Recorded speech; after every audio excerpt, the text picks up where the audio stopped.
I'm Johnny from Expert Boxing. Right now I'm going to go over some basic inside fighting theory. The first thing you need to know about inside fighting, the advantages of inside fighting. Inside fighting doesn't have to be so athletic, so it doesn't require as much athleticism. It's more about rhythm, and it's more about slick skills, slick boxing skills. These are things that a veteran fighter will know how to use to his advantage.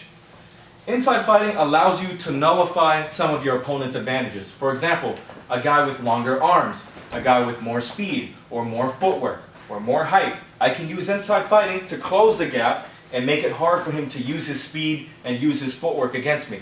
Another thing it does is that it allows me to fight without actually putting myself in danger. Because when I'm up close like this, the punches are kind of smothered. There's less of a chance that there's room for him to cock back and land a huge counter onto me. Being up close in here allows me to put pressure on him, fight without putting myself at risk. Another advantage of fighting on the inside, I can manipulate my opponent's body. I can control him. I can put pressure on him.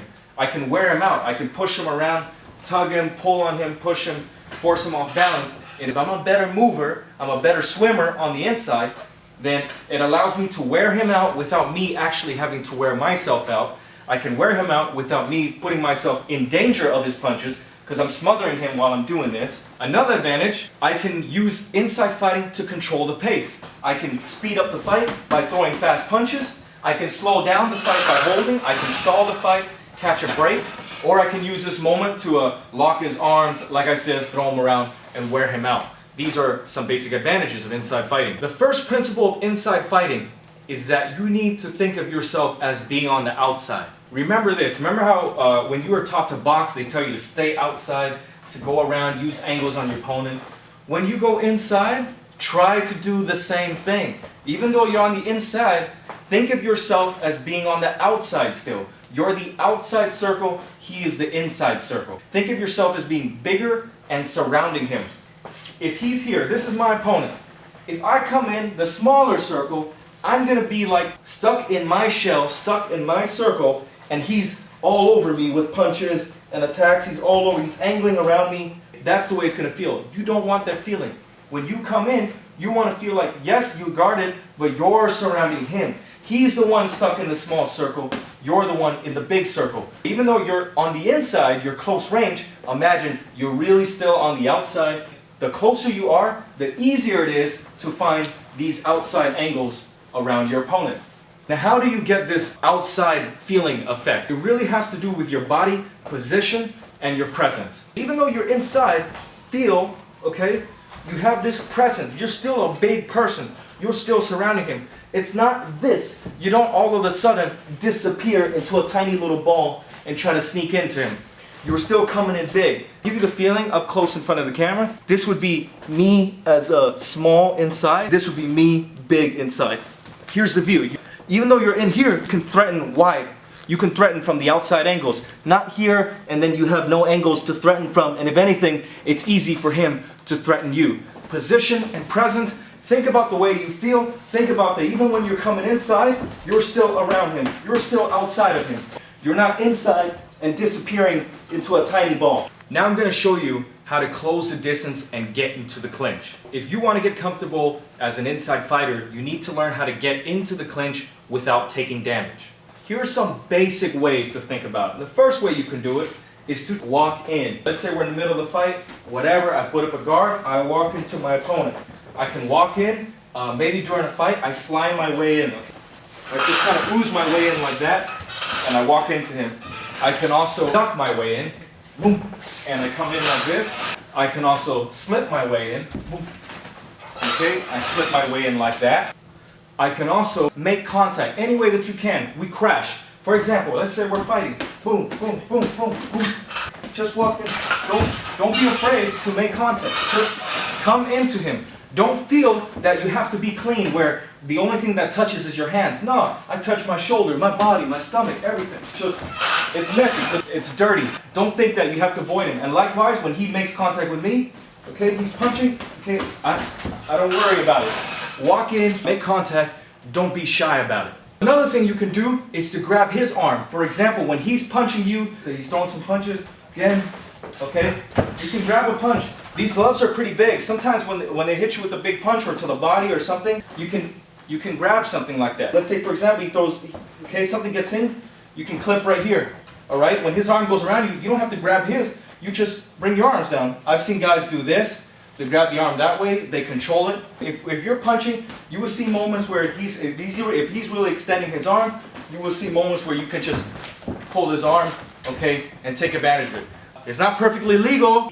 You gotta be slick about how you do it. You have to be clever about how you do it. When I say be clever, what it means is that you don't reach out and grab. So if he throws, okay, this for sure not gonna be legal. But let's say he throws a punch, it lands right here on my shoulder. I can do this. I can do this. I just kind of held it in and I went with it. Let's say on the inside, we're getting close, he throws other punches. I find a way to clamp down on it with my arm somehow. Now, when you get close, when you make contact, and you're close enough to clinch, there are different ways to clinch. Your arms can go over, okay? So this is an example, my arm's going over. I have two arms going over. You can go under. Under is also totally okay.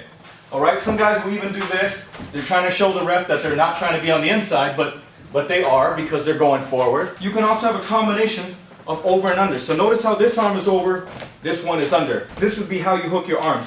Now, when I'm demoing here, it may look unnatural, but me and Van are going to move, we're going to throw punches, and you'll see what happens. We're throwing punches, and I'm just going to slide my way through. I did use my chin a little bit to try to help clamp down. Punch, through, punch, through, punch, through. There you go. And if you can't grab both arms, you can grab one. One is perfectly okay. You can control a guy with one. Or the other way. You can control a guy with one.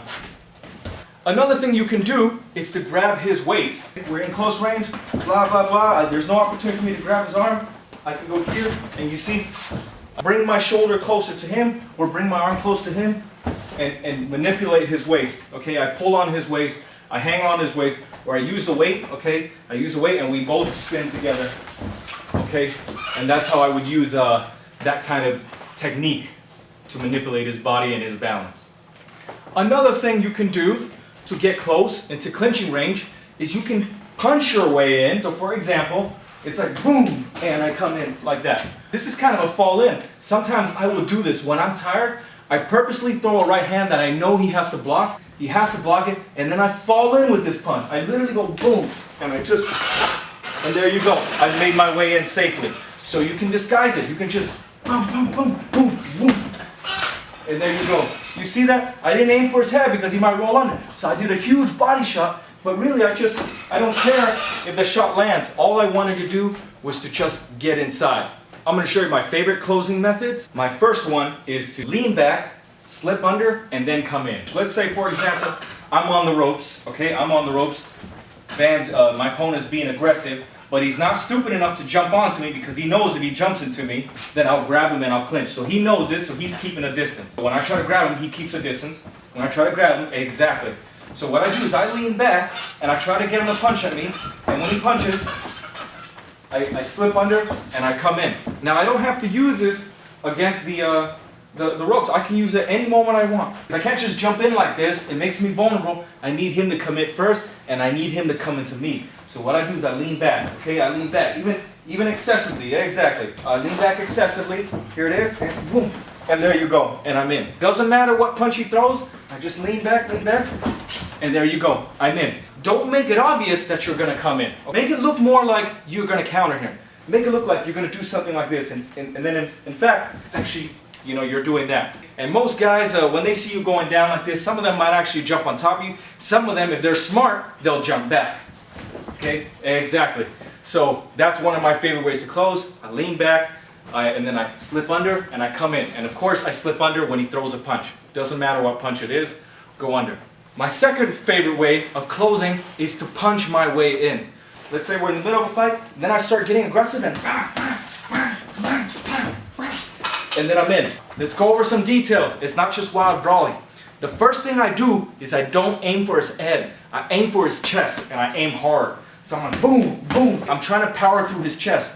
And the thing is, it's hard for him to slip. If the punches are going at chest level, it's kind of an easy way to block. And since his hands are already here, there's a very good chance he's just gonna block if you aim at the chest. So that's what I do.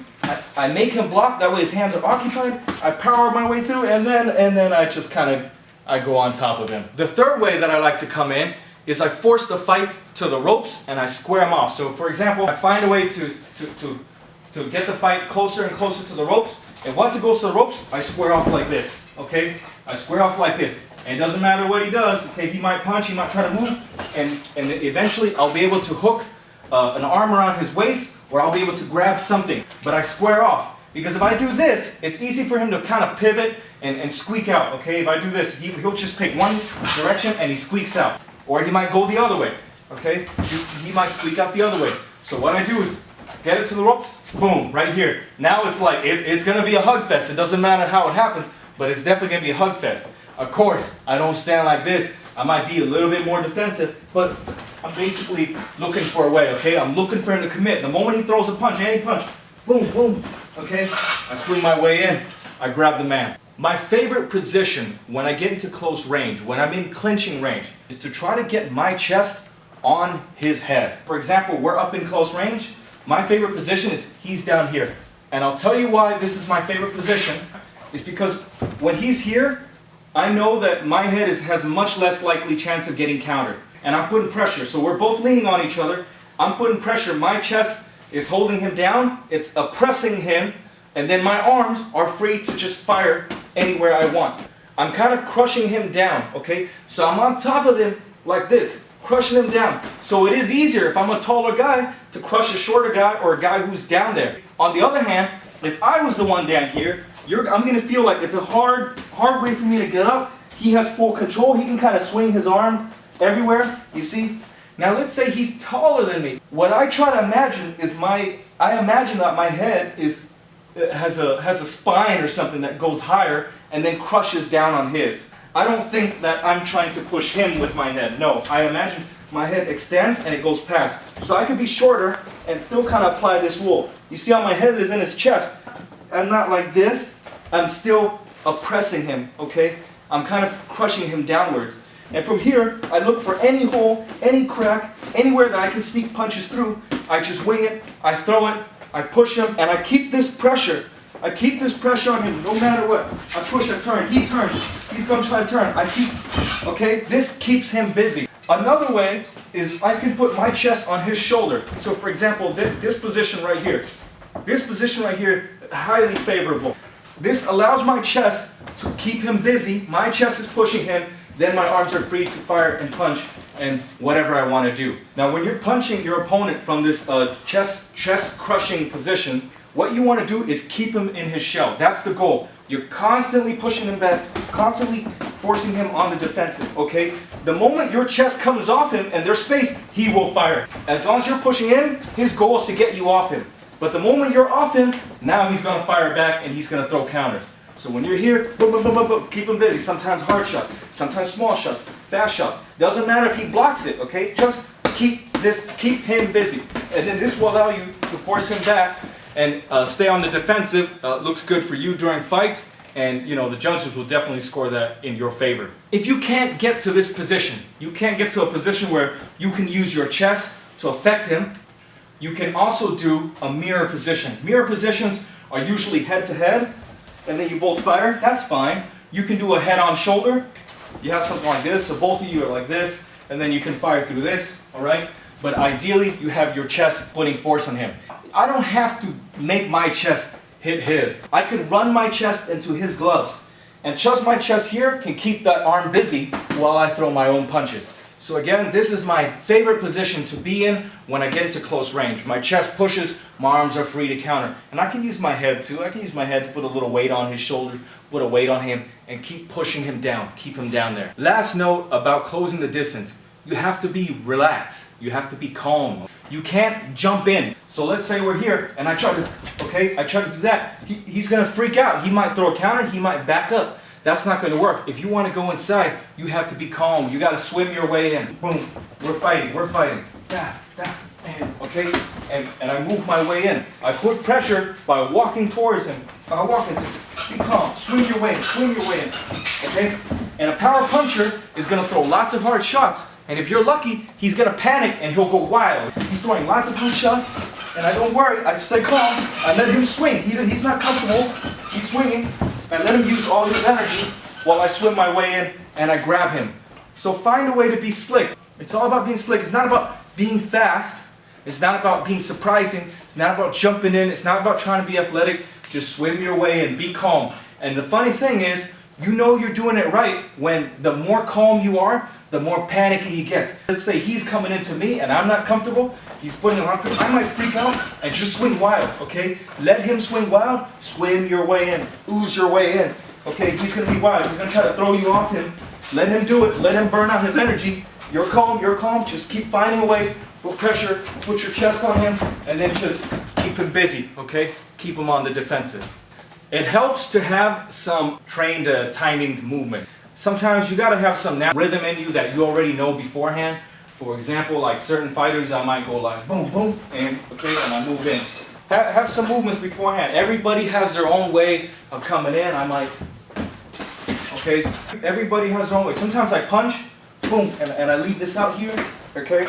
And I find my way in. Have your own little system, okay? Don't just run into there. Use a little bit of choreography, and with time and practice, you'll learn different patterns, different ways, and how to get in.